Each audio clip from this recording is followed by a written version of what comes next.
Mike Huckabee went on the Washington Watch radio show hosted by Tony Perkins, and he made an interesting observation about gay rights activists. It's just bizarre, and the sad thing is a lot of these major companies and CEOs are just capitulating, and here's what's even sadder to me. A lot of the people in the political realm are just deciding that it's easier to fold and quit than it is to fight, and as the result of that is that we invite more of this. Nobody likes to have a fight. Nobody likes to be hated. Sometimes you just got to stand up and say, you're wrong on the issue, and I'm not backing down, because your facts are not facts. They're fiction. What they're doing is they're using the government to force somebody to engage in something. Now, some people may say, well, you know, it's just this thing with same-sex weddings. No, actually, if, as you pointed out earlier, where does this stop? Where will it stop? Well, it won't stop until there are no more churches, until there are no more people who are spreading the gospel. And I'm talking now about the unabridged, unapologetic gospel that is really God's truth. Okay, there's nothing more annoying to me when fundamentalist religious people throw around the word truth, because they pervert that word beyond all recognition. No, your religion is not the truth. Your interpretation of your God is not the truth. It's your opinion, and it's your opinion based on your culture and your religion and what you've been taught and what you've been told and what you made up in your head. You have no idea if a God is real. You have no idea if your religion is true, but you assert it as if it is fact. So the same thing that he's accusing liberals of doing, that's what he's doing. That's what he's doing. Because he said earlier on, he's like, sometimes you need to stand up and say, you're wrong on the issue. He's referring to gay marriage. And your facts are not facts. No, your facts are not facts. Here's a guy who believes the Bible is literally true, and he's saying that liberals' facts are not facts. You believe in a literal interpretation of a 1,000-year-old holy book written by a bunch of morons in the desert about a metaphysical space fairy, but you're saying our facts aren't facts. Please, you're a joke.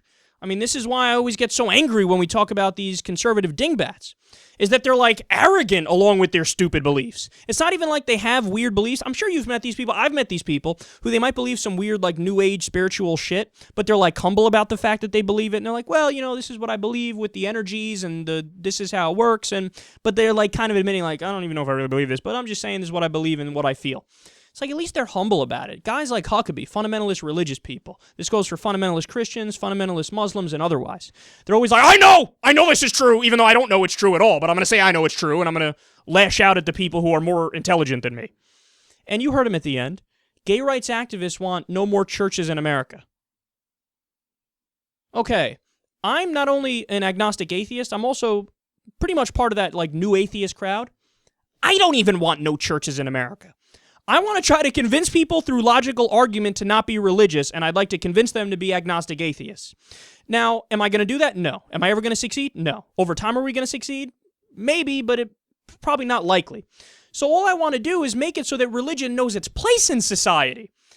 That, if anything, whatever, 10 to 20% of people remain religious, and most of them don't even really believe it. That's the goal. The goal is what you see in like Scandinavia, where it's like 80% atheism or 80% of people are unaffiliated with religions. That's our goal. Even myself, a hardcore secularist and atheist, even I'm not like, you know, we need to padlock these fucking churches, let me tell you now. And you know what it is? They think that gay rights activists and secular activists are militant because they're militant. If Mike Huckabee had his way, he would try to force people not to be atheists and not to be secular people, and he'd try to mandate, a state church. So he just ascribes his motives onto the other side. He's like, well, I know what I would do if I had power, and I would try to shut down the opposition. So that's what he says about us. Gay rights activists and atheists and everybody who I disagree with, well, they're going to come and shut down the churches. No, we're not, because we're more open-minded than you. We're more tolerant than you. We want to convince people through logical argument, whereas you want to convince people through force, as you're making clear right here. He's a sad character, man, and this is what he has to turn to. He has to make shit up. Gay activists want there to be no more churches in America. I don't know the statistics, and I've never seen any statistics on this, but you bet your bottom dollar there's a lot of gay people who are still religious to one degree or another in all different religions. Gay people don't believe in religious freedom. They want to shut down churches. He shamelessly makes stuff up while at the same time thinking he's a serious candidate for president in 2016. Go away, you child.